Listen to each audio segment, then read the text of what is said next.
Test. 1, 2, 3. Okay, I'm here. Hey everybody. So this is how to bootstrap a $1 million open source SaaS company for $1 a customer a month. I had an idea I want to try for this talk where there's a lot of stuff I set up that I end up addressing later on in the talk. So instead of asking questions during the talk, just ask in the Hill Country A Discord. And then if I end up answering it over the course of the talk, just delete it. And if someone asks a question where you're like, that's a really good question, I really want to know the answer to that, do like a +1 emoji or whatever. And at the end, if we have time, I'll answer those here, and if not, I'll answer them offline. So let's talk about the company that we bootstrapped. So that's Grokability Inc. We make a piece of software called snipe-it, which is IT asset management software. We also make another product called Good Forms, which is email validation software, but snipe-it is really our flagship. Started in 2015 by Allison Gianotto, sitting right over there, also known as Snipe. She is our founder and CEO, and also my wife, which is weird, but we make it work. My name is Brady Wetherington. I'm a CTO here. I built a couple of features into snipe-it before I ever worked here. And I also built the current production system, which we're going to be talking about a lot. So let's talk the numbers. So our ARR is $1.371 million as of when I pulled these on Monday. So annual run rate, meaning that's recurring revenue from subscriptions. We have, now these a little small, but that's 3,395 active customers. And that's our last month's bill from AWS, and that's $3,680. So I kind of lied. It's actually $1.08 a customer a month. So if you want to walk out, I totally understand.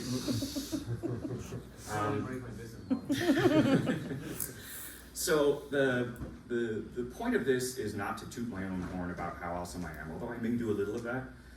The real point is, how awesome can you be? Like, if you have a cool open source product that you're working on and you want to be able to actually earn money from it, this is a way to do it. It's not the only way, and our way may not work for you, and caveat, but you know, at least consider it. Because what I would love to see is like this idea, this sort of glittering constellation of a whole bunch of little tiny scrappy companies like ours that are all earning millions of dollars and not having to take any VC money or anything. I'd love it if they were all open source as well, but I can't guarantee that. So let's talk about the software that we're trying to host, because anyone who's done any systems work knows what is it that I'm hosting that oftentimes changes the constraints. So snipe-it is 99% written by Allison Gianotto, aka Snipey Head, CEO, and she's also the logo, although her hair is not up because she forgot her hairspray. It's a Laravel application. I spoke to Taylor, and that's apparently how I'm supposed to say it. He said he doesn't mind if I call it Laravel, which is what I normally do. I'm trying to go for Laravel. We recommend MySQL, but we use the nice database abstraction layer, so it kind of works with Postgres. Mostly, we occasionally get a bug and we'll fix it. It's a distinctly single-tenant app. This is not a multi-tenant app that's designed for hosting. It's designed to be a little app that you go and deploy. You can deploy it on something as small as a Raspberry Pi. In fact, I've done it. So that's baked into the app. It's also open source. We specifically went with AGPL, which is a very, very aggressive license. And that is because I do not want Amazon to come and take our shit and then go and start selling it and either undercutting us or doing some other thing to make it so that we go out of business. They can't. I mean, they can try, but any changes they make, they have to get back. But because of this architecture, it means we can't force a lot of really cool stuff down our end users' throats. Like, we can't force them to set up a Redis. These are IT people. They don't want to be setting up 17 different things. Like just a database and a web server is usually too much for them. So we can't really do that, but we try and optionally support stuff where you set it up in the environment and we'll try and use it. Also, the other kind of fundamental piece, and this is kind of philosophical as well as technical, is we do not mess up our open source product on behalf of our hosted product. Like, if it's in our if it's in the open source product, it's in the hosted product, and vice versa. And by license, we have to do it that way. It's AGPL is literally, you serve one web page, you better have that source code available. So from a hosting perspective, we're really, really lucky. in that this is an app that you use mostly during business hours. You're entering in assets, you say, hey, I check out this laptop to this person. You know, I check in this phone from that person. That's something you're doing 9 to 5. So that's great for like maintenance windows and stuff. It also doesn't get really hit very hard. You're not talking about thousands and thousands and thousands of people hitting, you know, one customer instance all at once. You know, it's the IT team. Although we have had people, we have a pretty good API, and we've had people who absolutely pound the crap out of our API integrations, and that can be a little bit rough. And the other thing that's really nice is that because our customers are IT people, they've caused downtime, they've had downtime, they've screwed stuff up, and so they're actually really, really nice for the most part. So let's talk about the hosting. We'll start with how we started and where we are now. So the first thing was, like, we just added a PayPal button. And as Allison will be happy to tell you, she did it just to shut me up.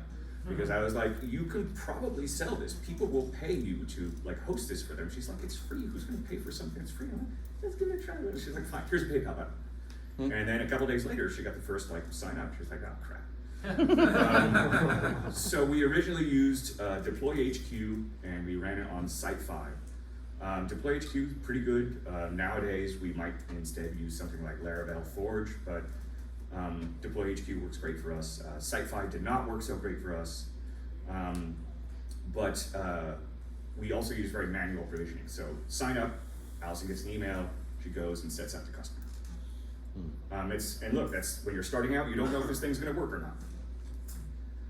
not. So as we're sort of moving the product forward, obviously we had some severe problems with Site5, so we upgraded to DigitalOcean, and that also worked much better. Also, it's like more scalable and stuff. And it's definitely getting to the point where now Allison's having to go and batch together signups, where like people, a whole bunch of people sign up, and she's like, I'm just going to wait until I have like 3 in a row, and then just bang them all out. So then we keep iterating on the various models that we're doing here. One, which was abject disaster, was we did paid installs. And there was this one, and this is before I worked here, and Allison showed me this exchange of like 20 emails just trying to get 90. SSH access. What? 90. Oh, 90 is what she said. 90 emails. So that was an absolute disaster. We immediately got rid of that, especially after the 91st email, I'm sure. Stripe also is something we ended up switching over to from PayPal, and that was kind of inevitable. Hindsight is always 20/20, but you know, Stripe integration can be really hard, and a PayPal button is just bloop, and then it's up. Yeah. So I don't know that I would have done it any other way. Like, again, hindsight, I would have just started that way, and that would have been nice, but that's the way we went. And again, we didn't know it was going to work. So let's talk about vacation. This is the Cliffs of Moher was something in Ireland. And it's really, really nice and very pretty. And so me and my then girlfriend were on this fun trip to Ireland, and we're like, wait, what's going to happen if you have to go, and we have to go rush back from the Cliffs of Moher to go and quickly, you know, go and either fix a down server or to, you know, go and provision a whole bunch of customers. And also this customer experience is really, really shitty, where like you sign up and then you have to wait like 2 or 3 days before you actually get your instance. People want to, they want to get going right now. So enter the snipe-it.io architecture, which this is what I built. So we're in 7 regions. We later added Canada. We use a new subdomain that's just for customers, the snipe-it.io. It's in AWS. We had all these old customers that we had to go and migrate over to the new infrastructure. We don't want to maintain 2 infrastructures. So there's a big, messy migration plan. It's powered mostly by this thing called AWS SSM, which is, it's called Simple Systems Manager. I think they mostly call it Systems Manager now because it is nowhere near simple. But that's the thing that we fire off, and it goes and installs a new copy. SSH would probably work just fine. I thought this was cooler, so whatever, I'm writing it. The other bits of the architecture are we have a corporate database, which is like list of all the customers and stuff. That's in RDS, and that's been working great for us. The other thing is, again, because of this single tenant architecture, each customer gets their own database. Wow. Each customer gets their own install of the software. Each customer has their own .env file. And basically, as each server starts to get full, we just vertically scale, make them bigger, or sorry, vertically. And we just like make them bigger and bigger. Also, when the disks start to get full, you have to just go in and biggen those, but that's pretty easy to do on EBS. So our larger regions are the US-based one, US East 1, US West 2. I think those are R5 somethings, R5 2X largest at this point. We mostly scale these based on memory. And so it's really kind of an interesting, because if you ever worked in kind of performance engineering in AWS, you're usually thinking CPU. We don't really care about CPU. It's RAM is the big thing that we end up running out of. So what we do is good old PHP FPM, standard way that a lot of people run PHP apps. We actually have one Unix user per customer. We also we were doing this troop thing where we actually have to have hard links for all the libraries. So PHP needs a whole bunch of libraries in order to operate. And when you troot it, you're basically changing the root, and it doesn't have access to those libraries. So what we have to do is hard links. And if you don't know what hard links are, basically it's another pointer to a file, kind of similar to a symlink, but if you were to delete the original, the pointer would still work, as opposed to it pointing one way. So we had to go and hard link all these libraries in there. We of course use Nginx on the front end, which does SSL termination, static file stuff. We used to let customers ship us certificates where they would say, okay, go generate a cert and we'll install it. We don't do that anymore. Let's encrypt, and they're awesome, and we love them, and that's why we give them money, because they have made our lives so much easier. So let's talk about some of the problems of this architecture. So the first one is scheduled tasks. So Laravel has this spectacular feature, which is really, really neat, where you can define your tasks in a file. And you say, hey, every month do this, every hour do this, every day do this. And that was like, that's perfect, because that means as we ship out new versions of the software, we maybe like merge together cron jobs or scheduled tasks into one thing, or we split out scheduled tasks into multiple things. The software just handles it. And so it would have worked great for us, except, see that cron entry there? That star, star, star, star thing? That is how you do run scheduled tasks in Laravel. And what happens if you do that 30 times on one server or 100 times on one server is your server explodes. So that did not work at all. So I got clever, and I figured, all right, we don't really have any tasks that run like at a minute. Like any task we would do is no more than hourly. In fact, usually just daily. So why don't we do schedule run like every hour, but like a different offset of minutes for each customer. So customer 1 is running at 1 minute past the hour there, that's 2 minutes, 3 minutes, 4 minutes. And so that, I was like, now we get the best of both worlds. Unfortunately, it just doesn't work. Laravel just wants to be run every minute and expects to be run every minute. If it misses its window, it's never gonna fire. So what we ended up with was extremely boring cron tabs. It's not item potent, which is unfortunate. So if we add like a new task to our the software, we're gonna have to do special above and beyond things to go and make sure that it's on all of our instances. Also, we have some customers who ask for overrides where they're like, hey, this thing, I just don't want that to run. And we can't, the only place that lives is in the cron tabs themselves, which is unfortunate. So let's talk a little bit about security. We have this troop concept, which is really, really cool. It's a security thing where if you break into one of our customer instances, you cannot get to the rest of the box. You are stuck in that subdirectory, stuck as that user, and you can't get anywhere else. So you busted into that customer, and that's bad, but you haven't popped the whole box. And apparently there's this weird esoteric setting called opcache.validateRoot, which I did not know about until we got bitten in the butt by it. And it was an absolute nightmare. It took forever to debug, and then finally, I think probably Allison found it. We figured out to turn that thing on, problem went away, which is great. The hard linking of libraries. It's really, really hard to figure out exactly which libraries you need to run PHP FPM in this troop. There's no automated tool for it, which really sucks. But you just keep running it and failing and LDD, and it's like, okay, maybe I need this, and you just hard link stuff over. And then also there's openssl.cnf. I don't even know what that file does, but for some reason we need it, so that one's hard linked in there as well. As a sort of a security nerd thing, I was like, you know what, I'm gonna make MySQL not even listen to localhost. It's not even gonna listen to any IP address at all. It's just gonna listen to the socket. And that did not go well, because what would happen is every time MySQL restarts, the socket gets recreated. That old hard link is gone, so we had to run a script that would go and quickly go and recreate all the hard links.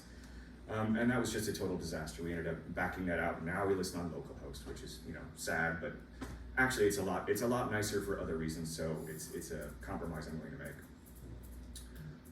make. So other gotchas. So since each customer is one checkout, we started by doing the naive thing, which is, okay, let's update the entire server. Git pull on every single checkout, and then composer install on every single checkout. And the problem is you do that, you know, a couple hundred times in a row, and you'd be surprised how angry all of those people get. So you have, you know, GitHub will start to throttle you.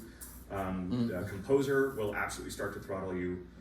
So the solution we kind of came up with there is we actually have one master checkout, and then we check out locally from there, and that master checkout does the composer install, and then we just rsync the vendor directories into each of the customers.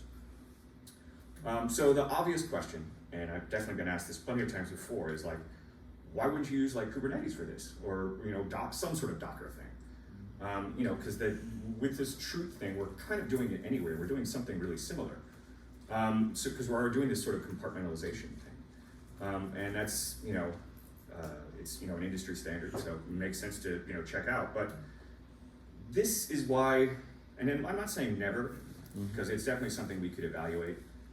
But like, there's overlay file systems, there's inode limits, there's stuff with file storage, there's storage volumes, there's Kubernetes pods, and also the other thing is you can't scale down to zero. One of the nice things we have with the PHP FPM architecture that we have is, if a customer doesn't hit their instance for a while, they use 0 resources, 0 RAM, 0 CPU. When they come back, you know, we'll spin up, you know, very quickly fork them a PHP FPM process, and then, you know, it'll run great. Oh wow, I'm going way too fast. Okay, I gotta slow down. So let's talk a little bit about sort of the tools of the trade. These are the things that we use to go and do this type of thing. Stamp users.php is a huge part of what we do. And it is, of course, a big, gigantic PHP script written in the extremely classical style where there's literally requires function.php at the top. It's very, very long. It's not really broken out, but it's just linear. You can kind of read it from start to finish and see exactly what it's done, and it does that in a loop. That's the same script that we use to provision a new customer, as well as to go and update an old customer. It works the same either way. And also it's the same script that we go to update an entire server, just different command line flags, and it will just do the same thing. We try and make this thing for as much as possible as idempotent as possible, where we want, if you stamp something twice, you pretty much get the same result. There's not going to be any kind of weird race conditions. And we try and regenerate stuff from scratch, from the beginning. Like if I'll get into some bits about that. But like the environment file, the .env, we regenerate that from scratch on every stamp. So what we ended up having to build was this system called extra envars.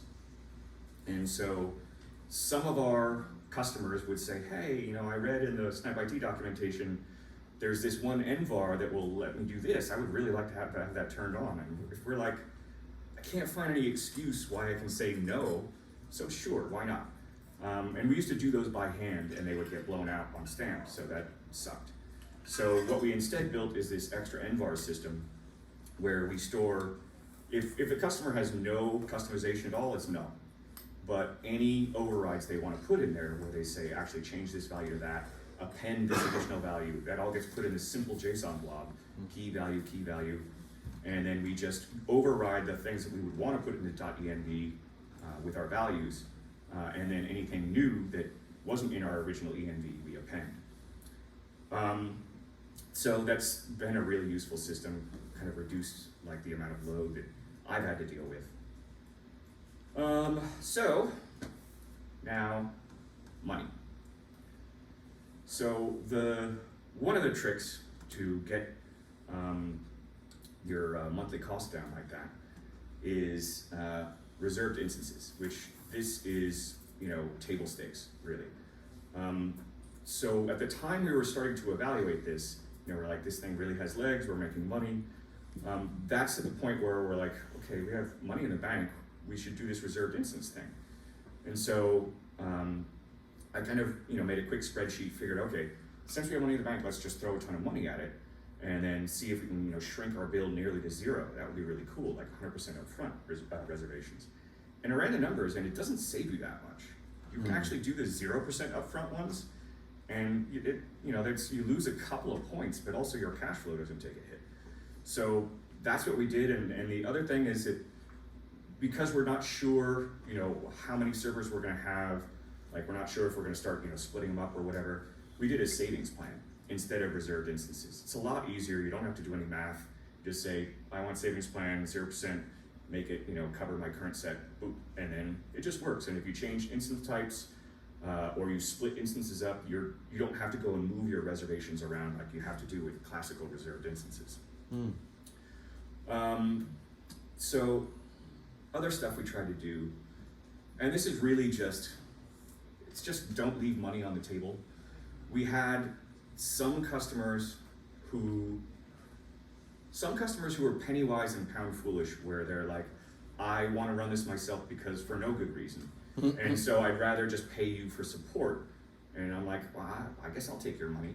And then there are other customers who are like, we would love to give you money, we want to deal with your support, but because of regulatory reasons, we cannot, have this stuff outside of, our own control. And so we ended up adding this support plan. And the weird thing is we actually charge more for the support plan than for the hosted plan. Because the hosted plan, I can SSH into one of those boxes and I can fix whatever it is you're dealing with, or I can troubleshoot it, I can look at the logs, I can figure something out. But if it's now a box that's on your network somewhere and you're having a problem, it could be really, really hard for me to troubleshoot.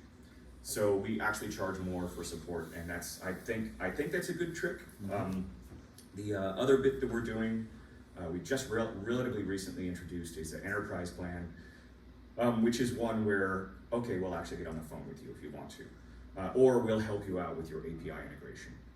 And there's been a surprising amount of movement on that one. And so basically that one's like $5,000 a year. So our regular product is super cheap, but that one is very, very pricey, $5,000 a year, and we actually have people who are paying it. I'm like, cool, okay, I will get on your conference call for that. And then we have a dedicated option, which is something we're starting to kind of wait, we do? We don't have it on the sign up yet, but that's one where for customers who either want like isolation, or like I want my own instance just for me, like I literally don't want to be in a shared box with other people. And for those people, we have this dedicated thing. We're doing kind of a small, medium, large kind of setup. We'll see how that works out. We've had a couple of people who are interested in that. We'll continue to see how that works out. Very, very early though, like as Allison mentioned. Yes, we do not have that on the sign up page yet. Then the question is, like, how do you continue to scale the business and scale this stuff up? Because you don't want to like jam yourself into a corner where you're like, okay, I can't do anything. And as I mentioned earlier, RAM is our scaling metric. Because we're doing PHP FPM, we have like the root process and then all of the child processes that are all owned by different Unix users. There's this big, giant, long list of PHP FPM processes, right? So RAM is our big scaling metric, and whenever we start to see that a system is starting to run low on RAM, that's when we, embiggen it during, off hours. And as I mentioned earlier, B2B is so lovely for this. We're like, and also having regional servers. So like, if I do something that's at 10 p.m. on the East Coast, no one's going to complain about it at all. So that's really nice to be able to do maintenance and stuff like that. So what we're starting to do now, because the drawbacks of having, as we start to get to R5 2x large boxes with 1,000 instances on them, like when you want to go and stamp the entire server, update everything to the latest version of snipe-it, walking through all of those takes a long, long, long time. Mm-hmm. So what we're starting to do, and we've just started to build out a lot of the tooling. We've built out a ton of tooling and also support elsewhere in the system so that you get provision to the right server, is actually to break apart these big, gigantically vertically scaled server and sort of horizontally kind of breaking them out into separate servers. And we're also going to probably do some migrating stuff off of the big giant servers into new smaller servers. And then we're going to have, there's IP address problems because LDAP and blah, blah, blah. So there are going to be some problems with that big migration, but it's underway. We now have it so that I think new signups on US East 1 and US West 2, those now go on to brand new servers, not the original classic servers. So that stuff started, and of course we're running to snags with the tooling. We're like, oh crap, which server is that? Is that the new one or the old one? It's like, oh, okay. So we're adding and fixing our tooling and making it better and better. Okay, so that's kind of all of today, and holy crap, I went through that in almost half an hour. That sucks. So now it's the other bit that we're trying to do, and we recommend, is to plan for the future before you're even there. Mm-hmm. So that's like knowing in advance, like when this thing happens, I'm probably going to do something like this. And these are some of the ideas that we want to do. I love autoscalers. And so I'd love to do sort of an ephemeral auto-scaled system. We have this really cool feature in Laravel called Fly System, and it allows you to not completely seamlessly, but relatively easily move files from local storage to live on S3 without changing your code too much. So we'd love to get further along in that. RDS. So right now our customer servers are big giant boxes, and they have a big giant database on that box as well. And I know it's gauche, but it's cheap and it works, and it's been working great, and our customers are happy. But what we probably should do at some point is break those out into RDS for all the various really, really cool features that RDS has, like having primary and replica and all that other cool stuff. Mm-hmm. And point-in-time recovery, like we have customers who say, I just made a terrible mistake and I deleted a whole bunch of my data. It'd be nice to be able to say, okay, I'm going to go and spin up a box that's exactly at 11:23 p.m. and then go and extract all the data and then get it over into their instance. Certainly Redis for sessions. Like right now, we are using classical file-based sessions on our boxes. Obviously there's not really that much that's going wrong with that. It's mostly working just fine. But I think especially if we get into a world where we have autoscalers of size 3, handling all of a region, we'll have to have some sort of Redis-based session store. So we're gonna have tons of time for Q&A, so that's a bonus.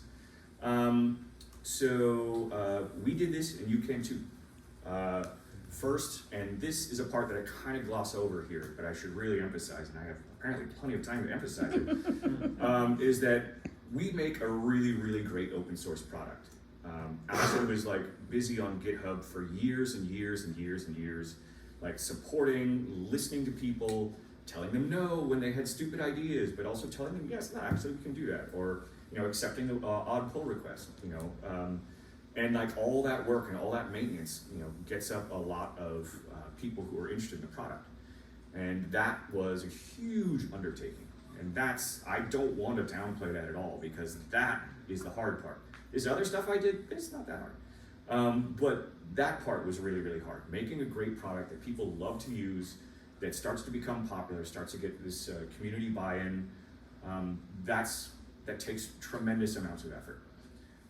But once you've got that, you can move to this model where you start out, really, really simple, and then keep iterating your way. You don't have to go and boil the ocean, on day one. It's totally fine if you want to go start with just a stupid PayPal button that emails you and say, hey, somebody signed up. and then you manually go spin up a DigitalOcean droplet for them. That's okay. When you get to the point where you have 20, 30, 50 customers, add the next bit. But you can just keep going piece by piece and iterating through that. The other bit is the old ways should not be forgotten. Just because something is the janky, old, classical way of doing something doesn't necessarily mean that it's never useful. If it actually makes sense, use it. Use the right tool for the job. Containers are absolutely a great tool for a lot of things, but they're not everything, and they're not the panacea for all things. But also, that means that, especially for old guys like me, the temptation can be whenever you see something new come up, you're like, I don't like it, it's new, I like my old thing. And you should never do that. That's terrible, because you will stop learning about new things. You'll stop being able to, because look, I see a lot of new things, and I'm like, that's stupid, I don't like it, that's stupid, I don't like it, oh, that one's kind of cool. And then that one's stupid, oh, another cool one. And it's nice to have this sort of, this concept of all these tools in your tool chest, where you can go and pick and choose and go back and forth and pick out which ones you think are going to work well. And that goes back to, use the right tool for the job, which is, a big fundamental piece for what I'm talking about in this whole thing, which is there are all kinds of tools. Some are ancient ones and some are new ones, and pick the right thing and use it. So now, very long Q&A section, and I assume there are things on Discord. Allison, are you gonna? Nope, there's actually no question. First of all, very impressive. So I was wondering, because we see all this and it's like, wow, imagine how much operational overhead could be reduced. I mean, it looks like you've scripted everything for the sign up process, right? Yeah.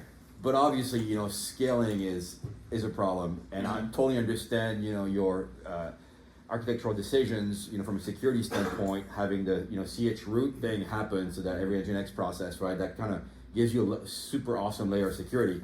But I'm sure every day you're like, wow, that'd be, if we had this kind of multi-tenancy built into the core of the application, then kind of scaling patterns would get very interesting. Now, making multi-tenancy secure in the application in and out of itself, that's a huge exposure and risk and headache, and I totally get that, right? But are you tempted to do that at some point? And then my question is, would a GPL prevent you from doing that? So the question is, are we ever tempted to actually properly go multi-tenant to reduce operational overhead? And second part follow-up is, will the AGPL prevent you from doing that? Right. So I'll answer the second part first, which is the AGPL will absolutely not prevent you from doing that. You can totally do that. It just means I've now given my entire tool set to all of my competition, where if someone wanted to start snipe-it instead of snipe-it, all of my source code is available to them. Right. And so they can go and spin that up, and then they can charge $1 less than us, and then they can go and run with it. Of course, they have to make all their source available. But the real problem here is that we don't like to screw up the open source product for our own benefit. So the fact is, 9 times out of 10, when someone's installing this in their little IIS server in their IT department, right, they don't want that multi-tenant stuff. They don't need subdomains. They don't want all that crap. Right. So because of that, we would effectively be doing that. So the short answer, so after the long discussion, because I got time, the short answer is no, we're not looking at doing that. Although, look, in my dream world, oh, absolutely. In my dream world, I certainly do think of that, because but in terms of operational overhead, we're not sitting there babying the servers all day. Right. We scale one of the boxes once every month or two. Sure. We also try and stay in front of it, so we do it before we have to, because that's bad. But it sounds to me like a lot of your automatic provisioning is driven by that stamp user script. Yep, exactly. So per AGPL, do you still need to make that available? So the question is, a lot of our automated provisioning is powered by the stamp user script, and it is. And the question is, does that have to be AGPL? And the answer is no. No, it does not, because all it's doing is doing a composer install and then a git pull. It's not serving web pages. It's a command line script. So because of that, it's not, poisoned, by the AGPL. I have a comment more than a question. Okay. Typical. Of course. I just wanted to follow up with that, and the problem with doing multi-tenancy in that is that within the app itself, there is already this sort of pseudo concept of multi-tenancy, and so then you've got multi-tenancy inside of multi-tenancy, and it becomes tenantception, and so it just becomes very, very complicated. Tenantception. And Nice. Can you type that up for me in Discord? Sure. Thank you. Go ahead. How are you doing backups? Is it just snapshots? And then my second question is, if you do do some sort of infrastructure thing that is helping you, how would you handle passing that cost on to your customers? So the question is, how are we handling backups? Is it like S3 snapshots or EBS snapshots? And the answer is yes, we are absolutely doing EBS snapshots with the appropriate amount of culling so that we don't, like when I first got there, I looked at how old our EBS snapshots were and I was like, ugh, all right, let me quickly go and clean those up because that was wasting a ton of money. And then the second one you were talking about, if we did do a large, expensive infrastructural thing, how would we pass that cost on to the customer? Well, dedicated. How would you present it? How would we present it? So like right now, dedicated is interesting because the dedicated option, our profit margin is a lot lower on. So because we have to actually spin up a full AWS box for each customer. So we just price it right. If we had to do something that was more kind of invisible to the customer, that didn't have any kind of like direct trust, yeah, like a Redis box, we just eat that. We would absolutely have to just eat that because there's no way for us to, or like if a customer like someone said, I want my own Redis, the answer is no, you can't have it. But if we wanted to do something for the entire system, now it'd be the same way that like, you know, when you hire someone new, you don't say, all right, customer, you're gonna pay a little bit more because I hired a new person over here. So yeah, we just eat it. Yes, sir. So I was checking the Discord and I see that there's kind of a pre-question on there, so I'll ask. Oh, perfect. I'll ask the question that would probably come from that. So now, before I ask the question, your service, is it free with paid options or is it just paid or? So the software is free. You can go right now to GitHub, download it, install it, and run it, and you don't have to pay us anything. You don't have to do anything. The hosted service is, you know, where we host it for you. We update it, we maintain it, we back it up, we upgrade it, we do all that stuff for you.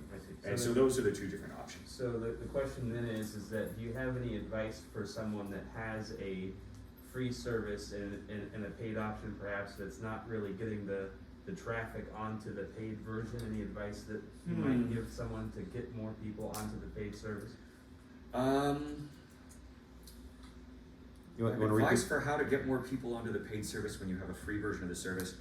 I mean, it's going to sound like a jerky business answer, but it's basically the best one I have, and that is probably start trimming down the features that you have available for free, where you say, okay, for free, okay, it used to be you have 7 blurbs, but now you only have 2 blurbs, and you figure out how many of your users actually have blurbs and how many they have, and then you set it up so, no, you only get that many with the free service, you have to go paid for that. Or you split it off by feature where you say, okay, this one feature, which is, you know, really expensive for us to maintain and really complicated and is a lot of where the value is, that would be where I say, okay, that's part of the paid suite only. You have to be careful because you could really piss people off where they get just furious with you. And the thing is, a lot of those people who are furious would never have paid anyway. So you have to kind of take that with a grain of salt where you're like, But if it's I'm going to do it anyway. if it's an open source product, how do you manage to build in those paid features without either donking up your open source code or making it so obviously avoidable to handle those constraints that you just, because the problem is always going to be that you're in competition with yourself at that point. So you start neutering features. How do you convince people to pay you at all then? I mean, I don't know. I don't either. That's why I'm asking you. I know. I'm like, I don't know. So Allison is saying, you know, how do you compete with yourself if you're doing an open source product? How do you feature gate? Like when you have a free versus a paid thing, how do you actually feature gate that stuff so that the free people only get the free thing? And the answer is, especially with our license, you can't, because someone's going to go and read the source code and then go and twiddle the environment variable or whatever, and then now they have the full thing. So I think this question is more specific to a SaaS-only service that does not source available, and so that's my advice for that. Anything else? You mentioned using the traditional file-based storage for sessions.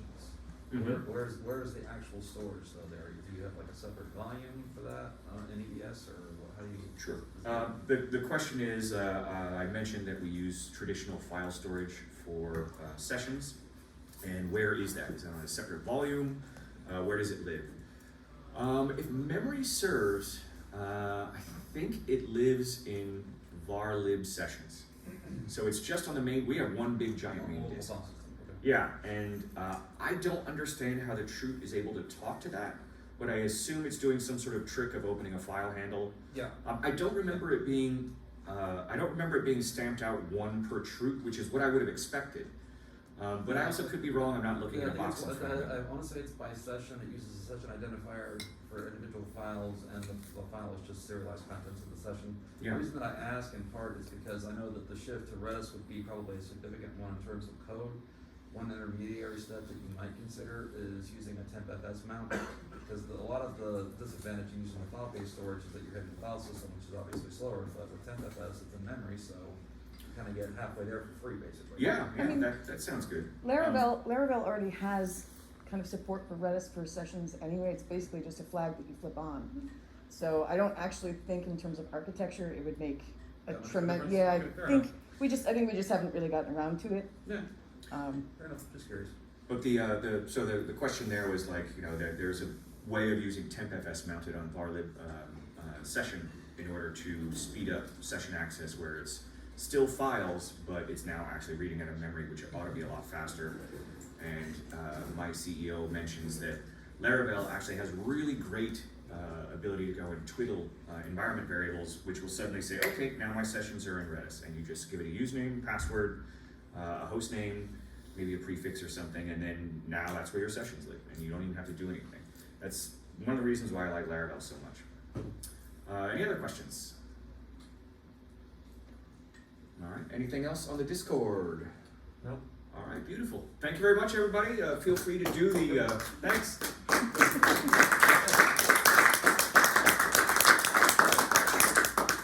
I did the whole joined in doodad, and it's, so you can do that. There's, this thing is probably cut off so that it won't work. It should. Yeah, But- you should have enough bits. What's that? You should have enough. Yeah. Okay, good. And so like the joined in number is 8B97C. If you can't read that or whatever, but anyway, thank you very much. That's my first conference talk, and Nice. I went a lot faster than Well done. faster than Great job. The first one's the hardest. Yeah. It is. You should have seen my first conference talk. It was terrible.